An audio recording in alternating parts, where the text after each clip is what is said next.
বাংলাদেশের রাজনীতিতে অহংকার ও উপহাসের যে সংস্কৃতি আওয়ামী লীগ প্রতিষ্ঠা করেছিল তারই ভয়াবহ পরিণতি ঘটল 2024 সালে 5ই আগস্ট। 16 বছর ধরে ক্ষমতায় থেকে জনগণকে অবজ্ঞা, বিরোধী দলকে বিদ্রূপ এবং গণতন্ত্রকে অবরুদ্ধ করার যে প্রবণতা চালু রেখেছিল তা শেষ পর্যন্ত ধ্বংস ডেকে আনল শেখ হাসিনার শাসনে। মজার বিষয় হলো, কবি আল মাহমুদ থেকে বেগম খালেদা জিয়া কাউকে ছাড় দেওয়া হয়নি। উপহাস, দমন, মিথ্যা প্রচারণা এসবকেই তারা রাজনৈতিক অস্ত্র ভেবেছিল।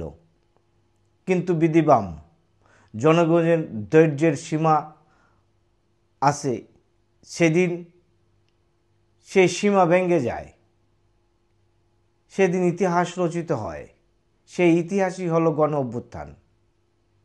এই গণ অভ্যুত্থান প্রমাণ করেছে ক্ষমতা বন্দুকের জোরে নয়, জনগণের আস্থা ও ভালোবাসায় টিকে থাকে। আওয়ামী লীগ ভেবেছিল ভয় দেখিয়ে, বিদ্রূপ ছড়িয়ে, বিরোধীকে দমিয়ে চিরদিন ক্ষমতায় টিকে থাকা। কিন্তু জনগণ দেখিয়ে দিল অহংকারের পতন অনিবার্য। আজ শেখ হাসিনা আর আওয়ামী লীগ ক্ষমতাহীন।